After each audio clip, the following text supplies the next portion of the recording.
Krach bei Kraftwerk. Der ehemalige Schlagzeuger demontiert den Mythos der Kultgruppe.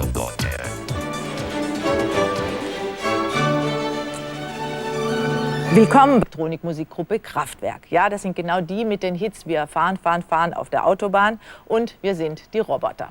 Ein ehemaliges Mitglied hat jetzt ein Buch über die Gruppe geschrieben mit ziemlich vielen Misstönen. Bevor Ihnen George Lind verrät, worüber sich der Aussteiger mokiert, sehen Sie zunächst meinen Kollegen Michael Stefanowski, der 1973 einen Auftritt der Band im Aspekte-Studio anmoderierte, ganz im soften Stil der 70er Jahre. Wir haben uns vorgenommen, Ihnen ab und zu, wenn wir Gelegenheit dazu haben, neue deutsche Musikgruppen vorzustellen. Sei es aus dem Bereich der sogenannten E-Musik, der ernsten Musik oder auch aus der Popmusik. Die Band Kraftwerk, die Sie gleich hören werden, ist in der Popszene für eigenwillige Klangexperimente berühmt. So sah er aus, der erste Auftritt von Kraftwerk. Mitten in der Hochzeit von Flower Power und Hippie-Bewegung.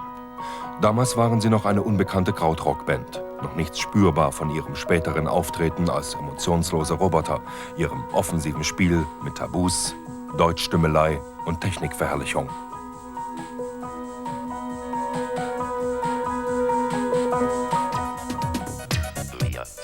Erst als Maschinenmenschen sind Kraftwerk Pioniere der elektronischen Popmusik geworden. Doch über die Menschen bei Kraftwerk sickerte selten etwas durch. Auch deshalb sind sie überall Kult geworden. Doch nun packt ein Aussteiger aus. Wolfgang Flür, 16 Jahre lang angemieteter Musiker der Band. In seiner Autobiografie beschreibt er diese Gruppe nicht als unnahbare Tüftler, sondern als stinknormale Schweinerocker mit Starallüren, Groupies und Sexorgien. Das Image ist also futsch und Kraftwerk will gegen diesen Blick hinter die kühlen Kulissen jetzt gerichtlich vorgehen. Trotzdem präsentiert Wolfgang Flür sein Buch auf der IFA in Berlin. Für mich ist das Buch eine einzige Hymne an Kraftwerk. Sie berichtet aber auch ehrlich, warum ich dort weggegangen bin. Dabei hatte alles so schön angefangen. Wolfgang Flür war der Erfinder des ersten elektronischen Schlagzeugs, das er bei Aspekte 1973 zum ersten Mal stolz vorführte.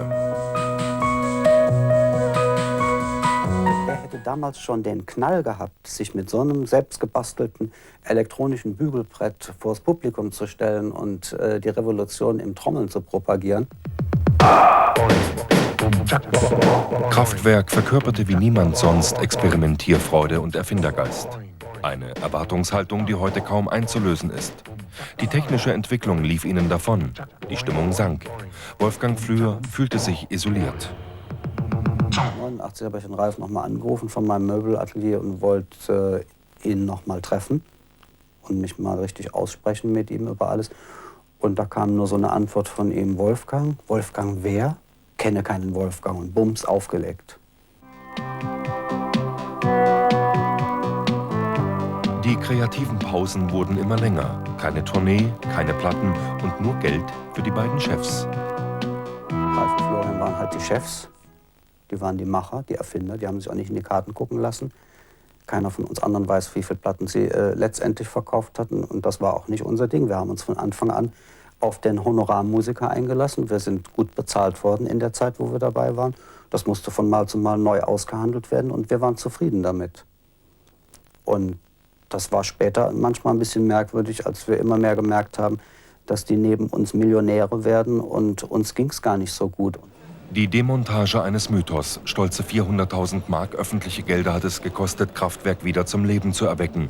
Nach mehr als einem Jahrzehnt ganze 5 Sekunden neue Töne.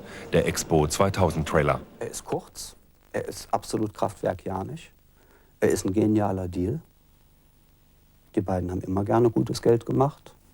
Und wenn man so schlau ist und so clever ist wie die beiden, dann sollen sie es auch verdient haben. Expo 2000.